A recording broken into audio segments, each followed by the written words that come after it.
every single day. People want to connect with someone who...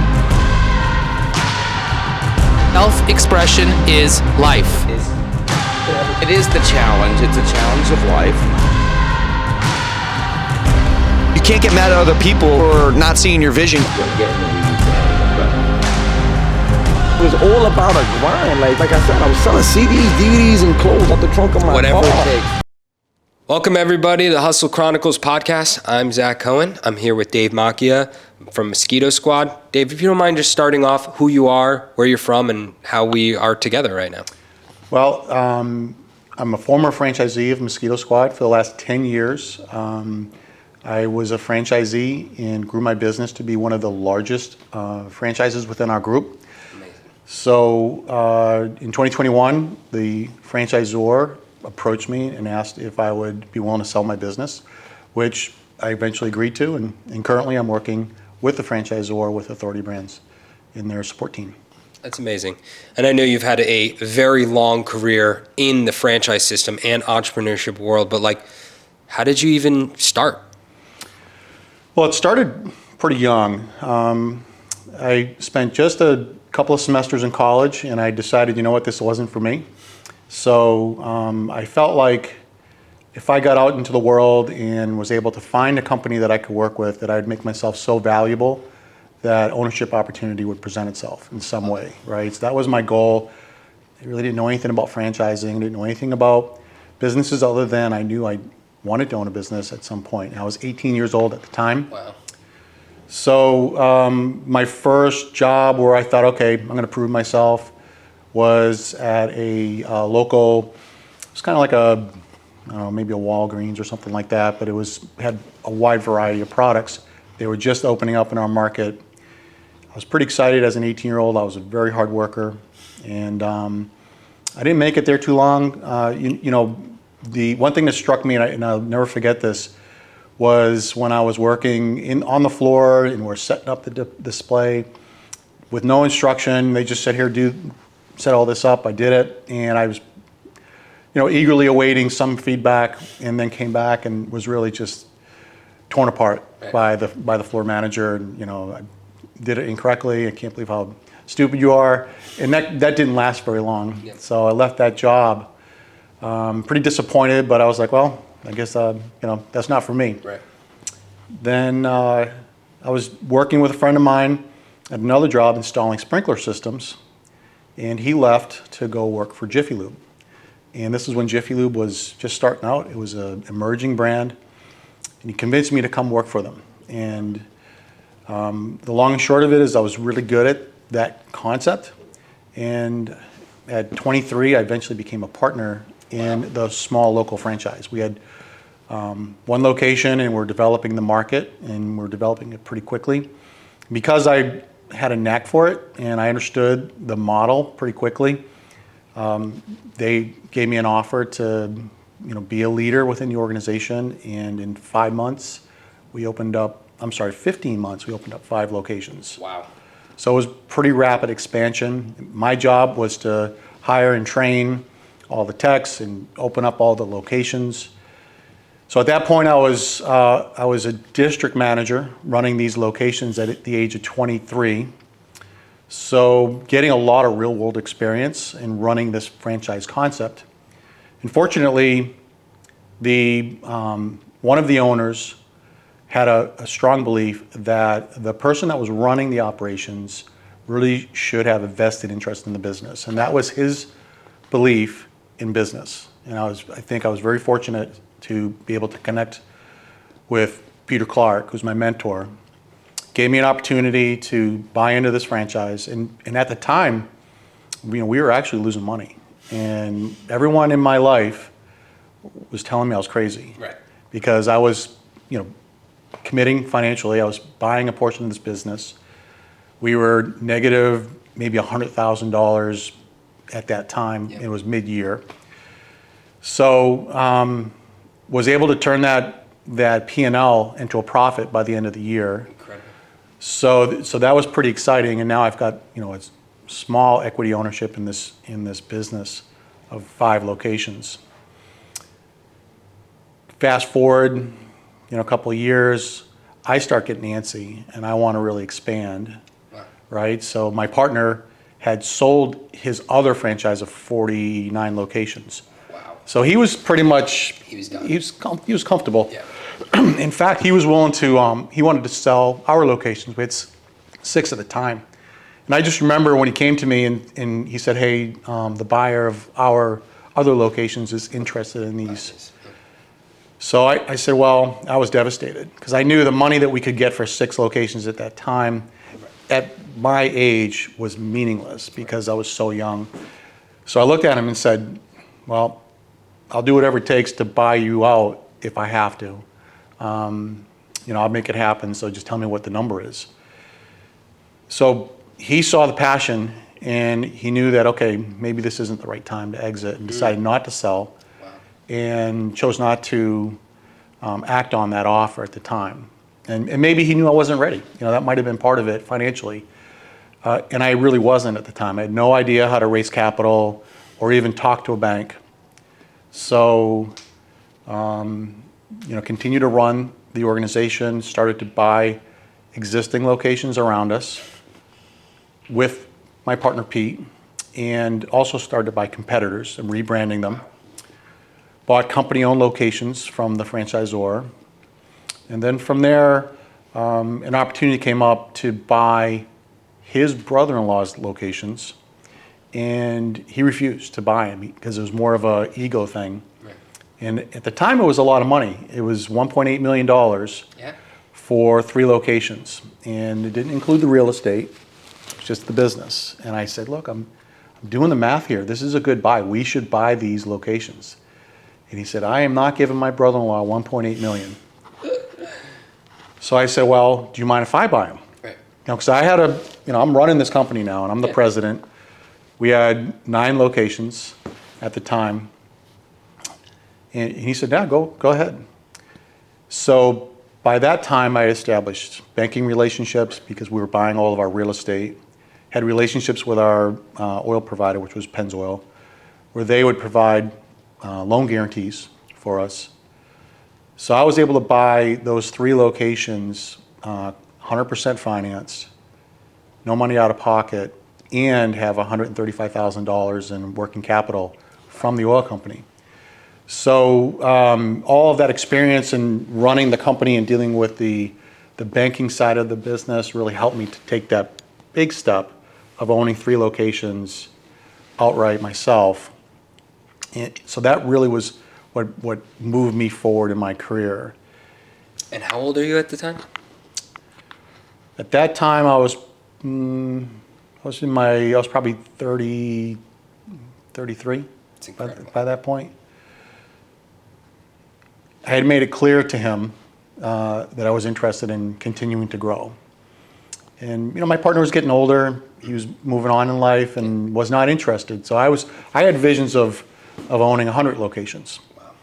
So, and that was kind of the way that brand was heading, right? So you were either a consolidator, right, or a seller, yeah, right? Because it was a maturing concept. Right. So he said, look, I'm not interested in continuing to buy, I'm looking to wind down. And by the way, we had a great relationship. Yep. Because he was totally absentee. So for me, as the operator, it really allowed me to exercise my entrepreneurial brain cells, right? And it really allowed me to grow as an entrepreneur. I was forced at a young age to really figure out how to run that business, how to deal with employees, how to develop training programs, how to manage cash flow, how to budget, how to interact with our accountants and our bankers and our vendor relationships, and it was 100% on my shoulders. We met once a week, for breakfast, and that was it. And I think that was the best thing he ever could have done for me, was to just let me run with it. Wow. So, looking back at that relationship, if he was a controlling type that wanted to really kind of direct me, I don't know that I would be here today. But allowing me to just run with it was a great opportunity for me. And he knew I was ready I wanted to buy the whole company. I eventually bought him out completely. Wow. And then had teed up additional franchisees to buy out. So we moved from Massachusetts into New Hampshire, Vermont, and New York. Wow. With that, had 18 locations.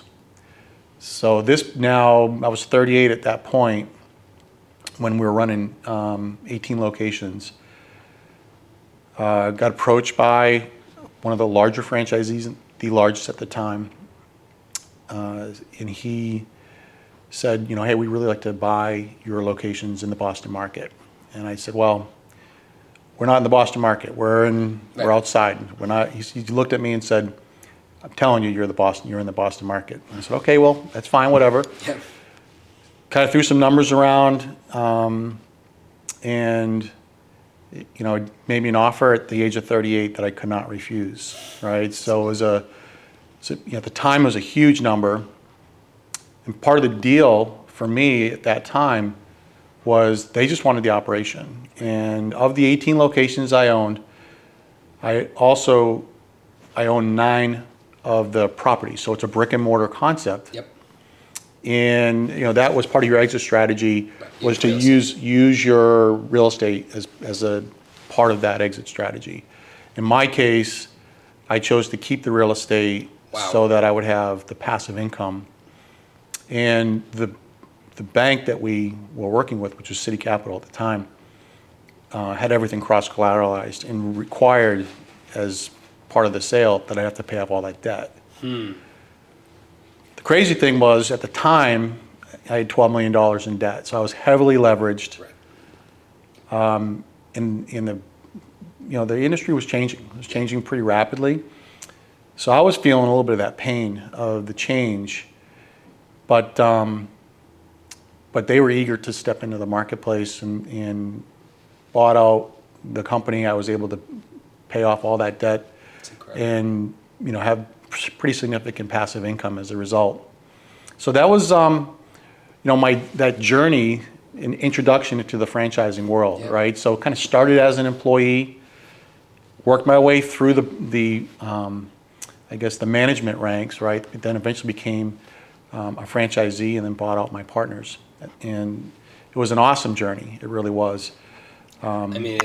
You basically just talked about the entrepreneur success story right there. And it's somewhat non-traditional, right? Because I started as an employee. Right. And I think that's kind of an interesting part of the story, because I think a lot of people are employees of companies at one time or another. Of course. And I just kind of looked at that as an opportunity to be able to present myself in a way where I become so valuable to the owners of the company that they would be encouraged to make me a partner. Yep. And that was my game plan. So I didn't have any money, I didn't have any capital, I didn't have a family that was supporting me and helping me in this journey. None of my family members, my parents, were entrepreneurs. Yep. They worked the traditional corporate, 9-to-5 jobs. They discouraged me quite a bit, to take this step. But being able to go from employee to business owner was an awesome step that I think anybody can really take. And I think the difference was that I stood out above the rest. Yep. The employees were very jealous. A lot of them left because they saw my growth within the company. Yep. And of course, in the time we have, I can't get too deep into the details, but but there were people that were working for me that were they were my bosses at the time when I started in this little organization. So I just made it my mission to become so valuable that they'd want to make me a partner. And the plan, I put it out there in the universe, and it happened. It's incredible. Yeah, just like you, I have a very similar story, right? I'm the brother of the founder of the Junk Luggers, and I always had that chip on my shoulder, right? That I didn't want to just be the younger brother, and I wanted to prove that I was just as valuable. Became a partner in the New York City franchise, and then Authority Brands made me an offer I couldn't refuse. So now you're 38 years old. Mm-hmm. What's going through your head? Well, wasn't really sure what was going through my head at the time, because it was 10 years sooner than I really planned on exiting the business. Of course. I feel the same way. Yeah, I didn't. My goal was to pay off all the debt, and that 10-year cycle was part of that. So now I'm like, well, I didn't have a lot of cash, to be honest with you, because I had to pay off my debt. Yeah. But I had about $600,000 of passive income. From the real estate. From the real estate, triple net leases, Yep. 20-year triple net leases. So was watching my tenants now run the business that I exited, and they didn't want me involved at all. They were like, look, we got it. We know that you're a great operator, but we just assume run it ourselves. Yep. So we'll just send you our rent check.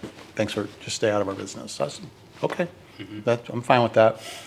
A year later, I was watching and noticing some changes in their operations, and I decided, maybe I need to sell my real estate because I don't want all my eggs in this basket. And it was interesting. When I sold the business, I was thinking to myself, well, worst case scenario, if they screw this up, I can always just take it back, and then I can start over. And now that I've been out for a year, and I realized how much pressure I was under, how much stress it was causing my life, I was thinking, wow, if they go under, I don't want these back. Right. So I sold all my real estate, the 9 locations that I had, and I exchanged into a variety of locations. So we have single tenant, triple net, 2-unit triple net, 4-unit triple net, got into some California real estate, and really just kind of diversified my portfolio. And then a year after I pulled that trigger to sell, they filed Chapter 11. Wow. So, of course, and this, by the way, was sold my business in 2005. They filed Chapter 11 in 2007, and the world was changing in that time period, right? So I looked like a genius to all the franchisees. They were like, how did you know that things were going to change so drastically? I said, I had no idea. It was just good timing. You're going with your instinct. Yep.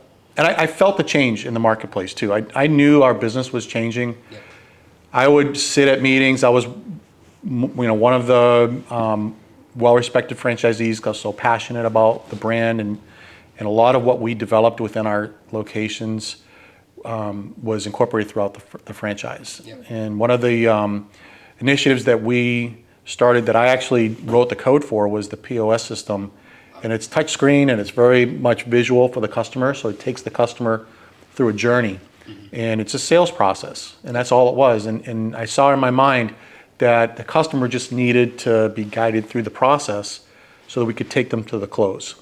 Right? So like any other sales process. But we want it to be visual. So I created the first software program and developed the prototype. I bought a book that was probably 6 inches thick on Visual Basic, learned how to code, presented it to Shell at the time, who was our franchisor, and they immediately said, yes, we're gonna take this and run with it. And they had, these guys spent millions of dollars on development. So they had a team of developers incorporated into their POS system, and that's still there today. Wow. So at any rate, I would say to the brand, I would say, look, everything's going the wrong way.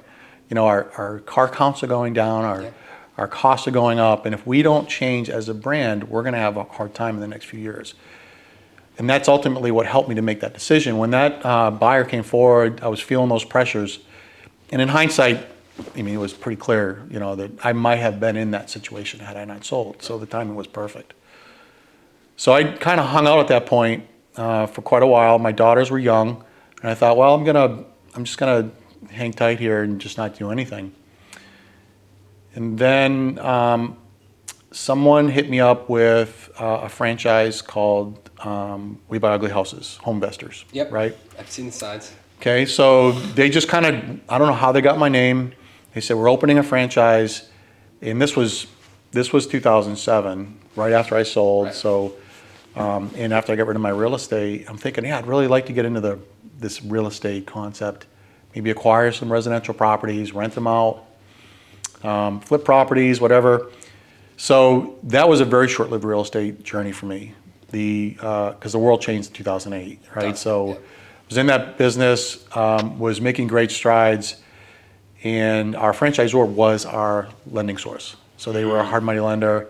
Wow. And in 2008, that dried up completely. So I had my own capital. Fortunately, I could support my business, and I didn't use their capital. But I really felt like this concept is not a fit for me, right? It didn't have all the same components that I became accustomed to in Jiffy Lube, right? So Jiffy Lube had, a marketing, a sales, and production component, right? So, and that's part of what we teach at Mosquito Squad. The home investors concept was just hustling, and you marketed to distressed sellers, and you had to buy a property at a below market value, and then either flip it or rehab it, rent it, many exit concepts. But you were dealing with some pretty, some people that were distressed. Right. And that was not fun for me to see people go through pain, and I just didn't feel like, even though we were helping them because we were solving their problem, it just was not a good fit for my personality.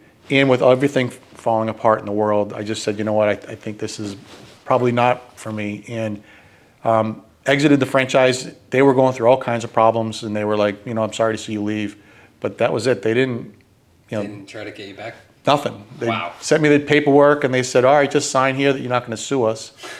And, that was it. It was really odd, but there was a lot of chaos, right? Because, their lending source had dried up, because everybody's did. Right. And so they were going through a little bit of a transition. And since then, I'm sure they're fine. I think they've done a great job recovering and adjusting to the marketplace. Because of that, I said, maybe I need to just not be so quick to make decisions. And it seemed like an eternity, to be honest with you. So it was like 2008, 2009, not doing anything, just being a dad, going to soccer games, spending time with the family, which was great. At that time, the girls were teenagers. It was awesome to have that, that time with the family. Didn't need to work. I could see myself being retired for the rest of my life. And everything was fine. Had no interest in opening a business, but always kind of keep them just thinking and looking around and interested in different concepts, but was careful not to get into something that wasn't a lifestyle fit. And that was really important to me. And one day on the news, doing my normal routine, listening to the news, just doing my normal routine, I hear that there are people dying from West Nile or Tripoli in our state and in Texas. And it was a big news story, and it kept happening every day. So we had another death in Westboro, or, this town had a death. And I'm thinking to myself, man, I've never heard of anybody dying from mosquito-borne illnesses in the United States. Now, little did I know that actually Tripoli and West Nile is actually fairly common, right. But you just didn't hear about the deaths.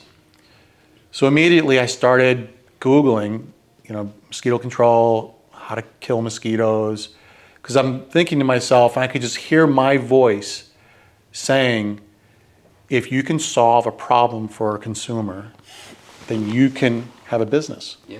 Right? And that message I've said to franchisees at Jiffy Lube, you have to solve a problem. Right. And then all of a sudden I'm like, well, that's a problem that people are going to want to have solved. They're not going to want to have, this risk of West Nile, Tripoli, thinking about my kids. And I just remember actually being at a field hockey game, watching the kids play, and all of a sudden a mosquito is flying around. Wow. And people were panicked. I mean, they were like treating it like it was a bee that was going to sting them. And everyone's like, oh my God, a mosquito. And they're just trying to get away from it. I was like, that's crazy. That is nuts. So now I'm really motivated to start figuring this out. And then, Mosquito Squad's franchise recruiting system was really good at the time because I kept landing on some of their pages. And I was saying to myself, this is interesting. I didn't even know that there was such a thing as mosquito control franchises. So before I knew it, I'm flying down to Virginia and to meet with Scott Zide at the time, who was their COO, to check out their brand and to see if they would accept me as a franchisee. And they called me up, after a meeting and said, congratulations, we think you'd be a great fit. And I was all worried too that they wouldn't accept me as a franchisee. Come to find out that the bar was pretty low. Right. So, well, you always think, well, you didn't know at the time, but you're like the most ideal franchisee. You could exactly. Yeah, I was a perfect fit. I mean, I had capital, I had income, had run a business, and I had experience with, at the time I didn't realize it, but the same exact technicians. Like the Jiffy Lube technician is pretty similar to the Mosquito Squad technician. So that was 2013 when I signed my franchise agreement.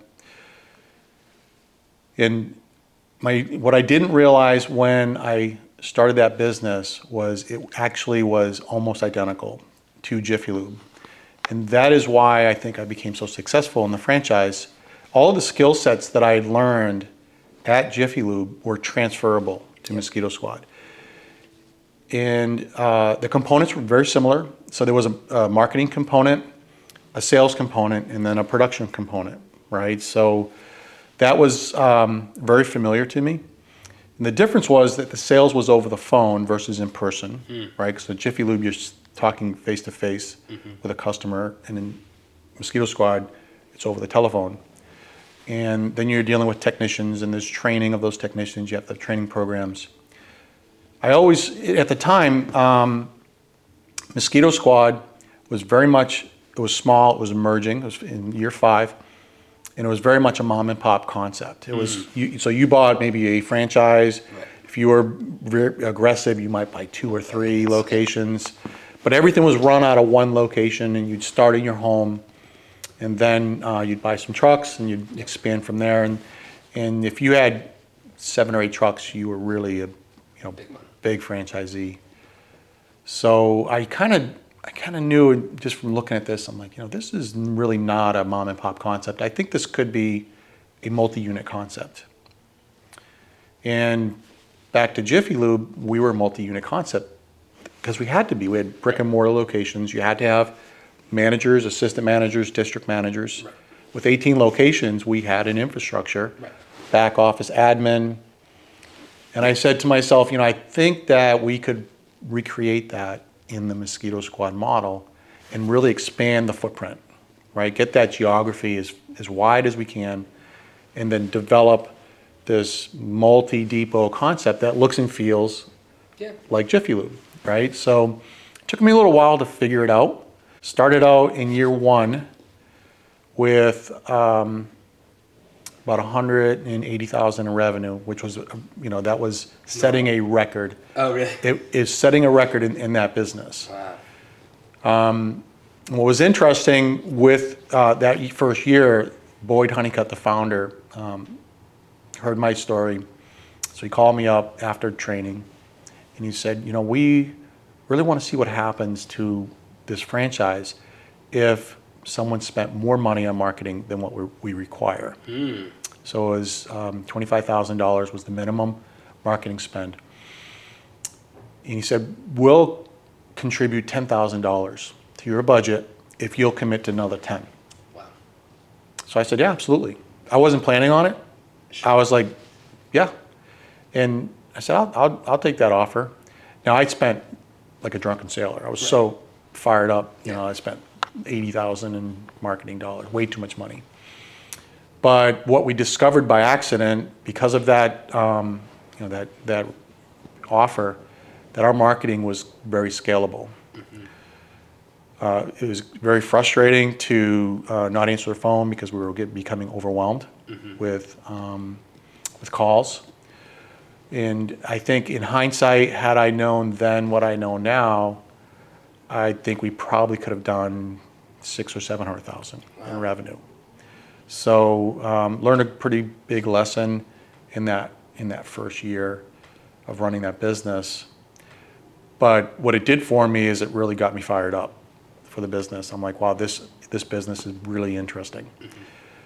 So immediately started locking down territories around me, and went from that one territory to locking down a total of 4 more. So I had 5 territories that I had to open up over the next 2 years, which I did. And from there, let's see, so we had 5 territories. Then I started to think about, okay, well, let's expand further. The other franchisees were starting to pick up on the fact that these territories were getting bought up. So they also started locking up everything around them as well. So now I was kind of boxed in There was no other Sure. white space around me. So I started to work on an acquisition strategy and started talking with franchisees around me that were in pain. They were having a hard time running their business. And one franchisee nearby was doing about $600,000 in revenue. And they were struggling. Not because they didn't have their customers. They were struggling with the production side, the employees. So being a seasonal company, you have to hire and train a staff of employees and then keep them until the end of the season. And then you start over the next year. Yep. So they were having a hard time with that. We were actually doing really well with that because it was so similar to what we did at Jiffy Lube with our recruiting and training and leadership that we provide for them. So I kept on just planting that seed that, if they're ever interested in selling, I'd be a buyer, which was unheard of at the time. So they called me up and they said, well, we're thinking about selling, but we're really in trouble right now because we don't have any employees left. We need to finish out our season. So I'd send them help, finish out their season, and I did that actually for 2 years. From there, they eventually said, okay, we're going to sell. We really think this is it. Our business is we're at a plateau. I really think it's time to sell. We're not going to get any more revenue, any more income out of this business. So we came to terms on the price, and then they came back and renegotiated on that by $10,000, and I said, whatever, that's going to get the deal done. Yep. So they had 2 territories. We closed on that, and the revenue that they had, well, this was 2016 by this point, so it was pretty quick in the journey. The revenue that they had was around $600,000, and fast forward to 2023, those 2 territories do about $3.2 million. So much for plateauing. Right, exactly. Right. So it was that $10,000 that they wanted for the business, and I felt there was blue sky there. Yeah. Right. That's the whole part of acquisitions. That meant nothing. Obviously, and the $600,000 meant nothing too. I mean, what we paid for that business, we were making every year on the first year. Wow. So it was a great acquisition, and what that taught us was now we were forced into that multi-unit concept where we have to have a depot, but all of our admin was in our original office. So we knew how to answer the phone by then. We were running a miniature call center, and we were very good at capturing all of our leads and all of our calls. So we were processing leads and making sales at a very high rate. And that allowed us to really leverage those operations. So we had a manager in this area that was about an hour and a half from our operation and our core operation. So from there, 2016, started to continue to work with the rest of the franchisees in my market and saying, hey, if you guys want to sell, I'm interested in buying. What was interesting was none of them really wanted to sell, but they were all plateauing. Yep. So every one of them was having a hard time getting over that hump, and they'd plateau, and ultimately the problem was that they weren't answering their phone efficiently, and they were missing calls, and they weren't spending money on marketing. So 2019 comes around, and Authority Brands buys Mosquito Squad from Outdoor Living Brands. And of course, with a change of ownership comes changes in franchise agreements. Franchisees become disgruntled, and it was very reminiscent of some of the experience we had at Jiffy Lube with disgruntled franchisees, and I looked at it as an opportunity because I figured, hey, they're feeling some pain and anxiety of this new ownership, and I think they probably would want to take advantage of an opportunity to exit. So they came quick.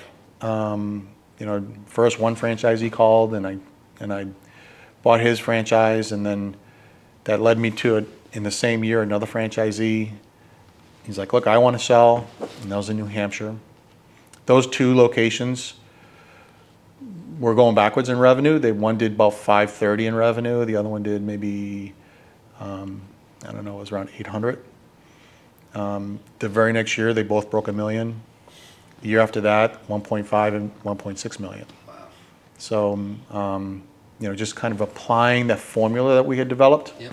into the concept, of the centralized sales location operations with the depots and management. And we actually used their managers too, so it wasn't like we Wow. injected our team in there. Yeah. We just taught them what we do. And then another franchisee came forward the next year in 2020. And then another, and they were smaller. Yep. And then the furthest north we went was Lakes Region, New Hampshire, and a good friend of mine, I was at the convention with him, and I knew he was feeling the pain, right, because he was dealing with the same problems that the other franchisees were dealing with regard to their staffing levels, that we had actually done a great job. We figured that part of the business out. And his name was Adam, and I was having a beer with him at the convention, and I said, hey, Adam, if you do $1 million in revenue this year, I'll pay you $1 million for your business. And he said, oh, man, you got a deal, which I was just joking with him, Right. So we're talking throughout the season, and he calls me up at the end of the season, and he's telling me where he's at in his sales, and he did $930,000 in revenue, which was a big deal for him. Yeah. It was a big jump. So I said, well, what does that mean? Do you want me to buy your business? He said, yeah, I thought we had a deal. I said, but You didn't hit $1 million. you didn't hit $1 million. I mean, I'm not going to give you $1 million. Yeah. He's like, come on, really? So I said, all right, I'll give you $1 million for your business. Which was a pretty big number, Yeah. for him and for me. That next year we did $2 million in revenue. And now the year after that we did $2.6 million. Right, so you put it all together. Now fast forward from 10 years of starting with one location, one truck. We have 190 trucks and Wow. $20 million in revenue. Whew. So you create this absolute domination of the franchise market for Mosquito Squad.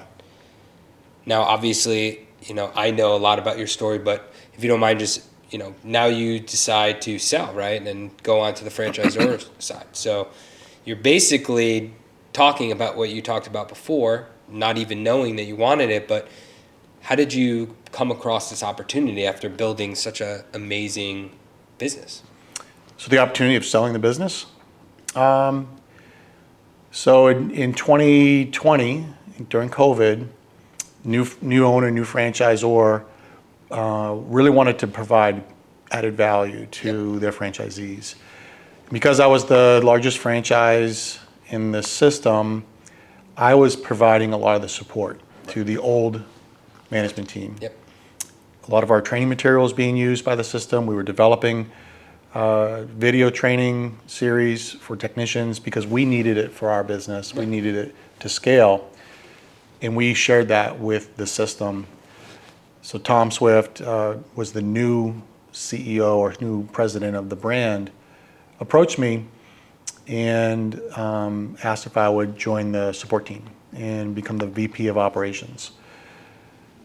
So in the back of my mind, because of my experience with Jiffy Lube and seeing mergers and acquisitions, and I realized that I needed to get closer to the decision makers if I wanted to exit. So I was in a funny position in my business.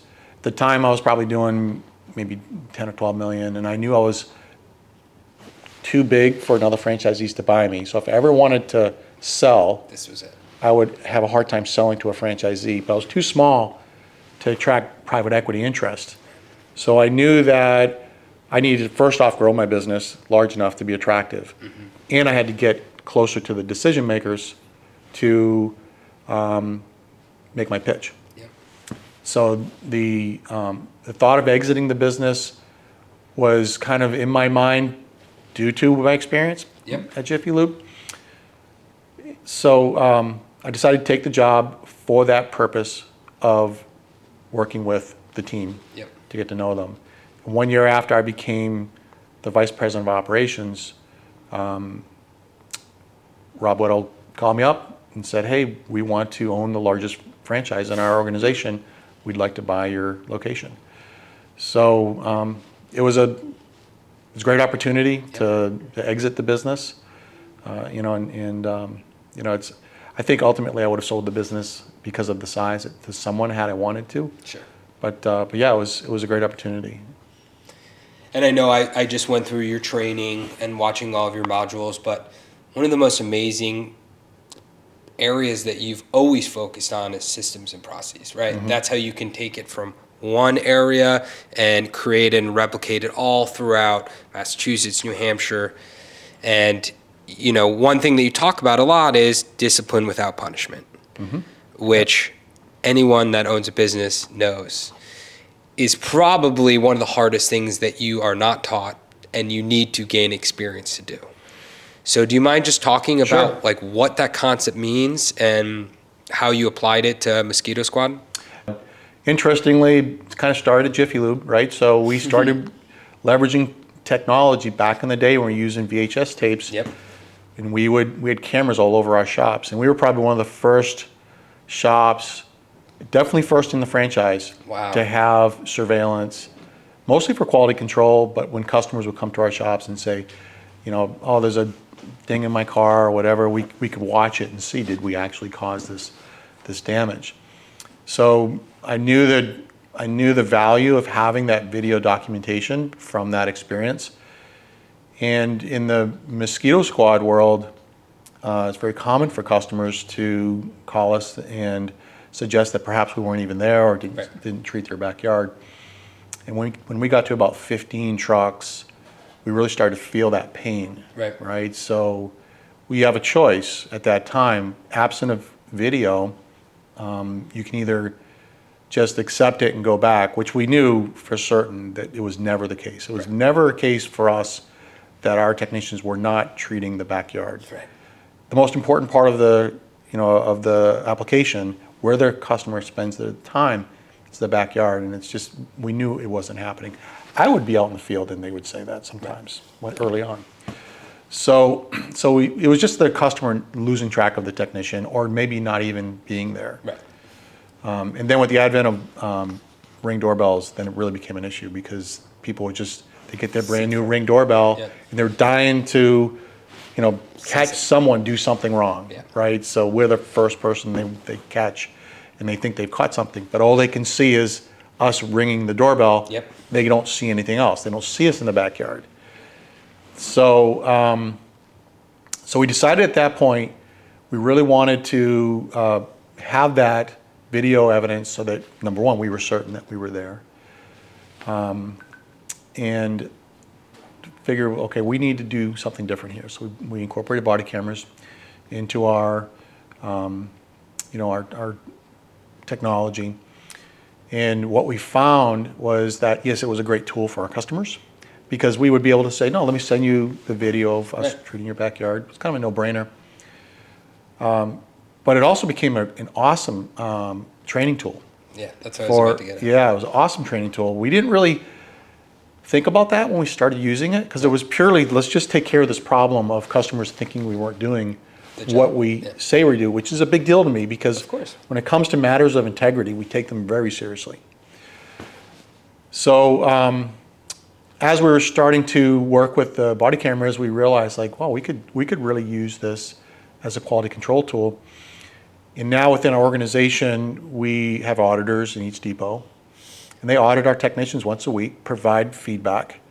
If they are not following protocols that we have laid out for them, we take them through the process of discipline without punishment, provide them feedback. And then the secret sauce is to, if for anybody that's ever read the book, is to follow up with the employee, look for the positive improvement, and then reward that behavior change. Yep. Right? So that's all part of our system that we incorporated. And it allowed us to really take our service levels to a high level. There's no doubt. One thing that I heard you say over and over again in the videos is criticize in private, praise in public. Mm-hmm. Absolutely. Why is that so important? Well, when you're running a crew meeting with your employees and you're critical in public, in front of their peers, you will tend to have the opposite impact that you want. And when we criticize in private, in our organization, what I teach is it really shouldn't look and feel like critical. It should always feel like to the employee a training session. Now, under the the guidelines of discipline without punishment, what I teach to our staff and franchisees that I mentor is it should also, besides for being a training session or a coaching session, there has to be an agreement for change.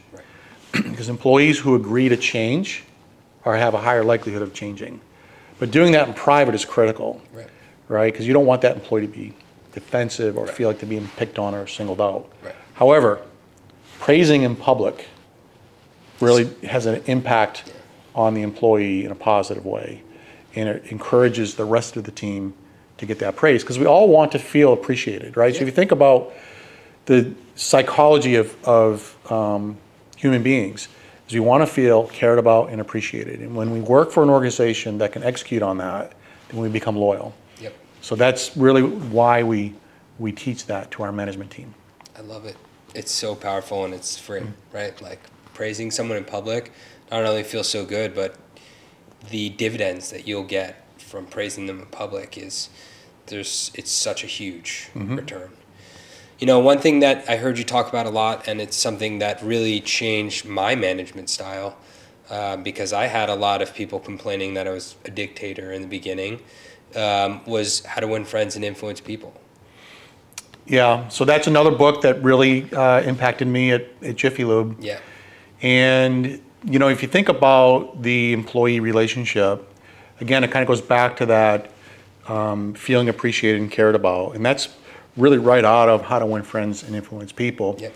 It's required reading for our managers, and it's part of our teaching that we incorporate in the off season. This is the nice thing about being seasonal, that we have all that time in the off season to train and to teach managers how to interact with their employees in a positive way. So that book was very impactful to me as a young manager, and it complements discipline without punishment. I agree. Right, so it is a nice complement. I think it's chapter 2. Dick Grote talks about positive contacts, but doesn't get deep into it. So we kind of replace chapter 2, or in addition to chapter 2 of the book, is How to Win Friends and Influence People, and it just gives them the ability to understand human nature and to understand what makes people tick. And so a lot of our teachings to our managers is how to build that loyalty through developing relationships with their staff in a positive way. It's amazing, man. Mosquito Squad is so lucky to have you. Well, I feel fortunate actually to be part of Mosquito Squad. It was an awesome journey for me to almost get a redo. Right, because I learned so much at Jiffy Lube, and to take all those skills and apply them in Mosquito Squad was incredible, and just allowed me to continue to grow as an entrepreneur. So it's been an awesome journey. And I know that you speak very highly of your mentor, Peter, right? And now everyone's speaking highly of you. And I think one reason that I'm hearing that you're so successful is the fact that, you have this giver's gain mentality. It never seemed like you were doing it for the money, yet you always were successful, long-term strategy, acquisition, exit. So it just, it teaches not only myself, but everyone that's going to watch is like, if you do it for the money, you're not going to get the same results as just creating an amazing product or service and then, letting the world decide how successful it will be. And, that it's interesting that giver's gain that you mentioned is the way I live my life, right? So I learn from teaching and giving, right? So I naturally adopted that philosophy at Jiffy Lube. It became a big part of the organization and teaching franchisees what we did to become successful. And as a result, we became more successful. Took that same concept into Mosquito Squad, shared everything that we create with not only the franchisees, but the brand overall, and really allowed me to exercise those creative juices and in turn make my organization stronger. Love it. So it just is a byproduct Yep. of that concept.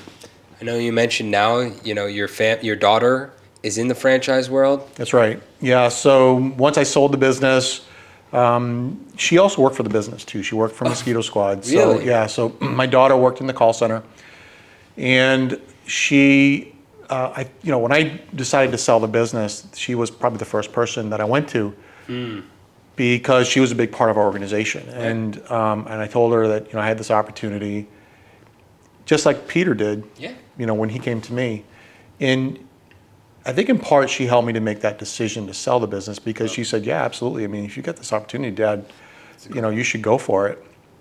But after I sold, she said, it just doesn't feel the same, because we work very closely together. And now there was more of a, even though I'm still there, it just felt different to her. Yeah.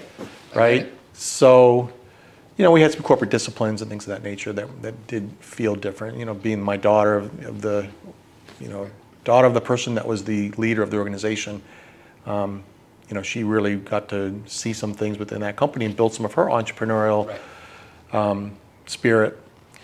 So she said, I'm not really sure I want to stay here. So I said, well, what do you want to do? And she said, I don't know, I might want to do my own thing sometime. I want to maybe buy a different franchise. So she and her boyfriend, or her fiance, were dog lovers, kind of stumbled upon Dog Training Elite, which is an emerging brand. And the franchise trains dogs at home. And they focus on not only obedience training, but service dog training. So it's very, very rewarding. Yeah. And they love it, right? So she still works in Mosquito Squad while Marcus runs Dog Training Elite, and she kind of works part-time, when she can. Yeah. And really was at my recommendation that she doesn't give up her income. No. Because that formula that we see in Mosquito Squad that really works well is where there is a source of income for the household, Yep. so that the franchisee, or the person running the franchise, can be free to run the business without the pressures of how am I going to pay my mortgage or put food on the table, right? Because in the first couple of years, all franchises, all businesses have the potential of running into cash flow shortages. Right. And many times the new franchisee is not able to take a paycheck, and that's normal, right? So I've seen it. I've seen it where franchisees put every penny into their business, but they don't have a source of income. Yep. And they struggle as a result. But then I see the franchisees that have some source of income, Yep. much like I had. When you think about what allowed me to be successful, Absolutely. was that passive income that I had to support myself. I did not feel the pressure, the financial pressure. So I was free to be creative and run the business. So that's what they're doing now. And she'll eventually move in full time. Yeah. Yeah, I mean, we have a lot of salespeople in our business. We have a lot of franchisees, and one thing that I always say is, like, people can smell desperation.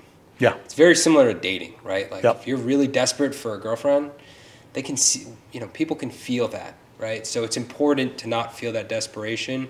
And yeah, I mean, I totally understand how important the passive income is. And being so young when I started the entrepreneurship journey, I didn't have a mortgage. I didn't have a family yet. So I was able to take risks that nowadays I wouldn't be able to, right? I need to be able to pay my mortgage and provide for my family. So I think that's really good advice. If you could have a billboard anywhere in the world, what would it say and why? That's a tough question. And you kind of alluded to the fact that you'd asked that question. I think as it relates to the entrepreneurial journey, I would say that, that journey requires a lot of patience, right? So I think that's really important. I'm not quite sure what the billboard would say, but if you have that entrepreneurial spirit and you feel like you want to go out and do your own thing, I would say just go for it. I agree. It's definitely the most rewarding part of my life, and I have a lot of rewarding parts. I'm a father, husband, and I feel like the high you get from being an entrepreneur, not only the good parts, like, sometimes like the low parts is like, it's so crazy how much of a roller coaster it can be. Yeah, I think that's really good advice. If people want to reach out to you, what's the best way? They can email me, davemacchia@gmail.com. So I always respond to my emails. So if someone wants to reach out, I'm happy to answer any questions. Thank you so much. Hey, you're welcome. So much high valued content in such a short amount of time. Mm-hmm. I know you can go a lot longer. I certainly have a lot more questions for you, but I know that everyone that watches this is going to be so grateful for everything you've shared. And that wraps up the Hustle Chronicles podcast. Thank you so much, Dave. Really appreciate it. Follow us Instagram, YouTube, Spotify, Apple Podcasts, like, comment, subscribe. And thank you so much for watching, and thank you so much for coming on. Thanks. How's our...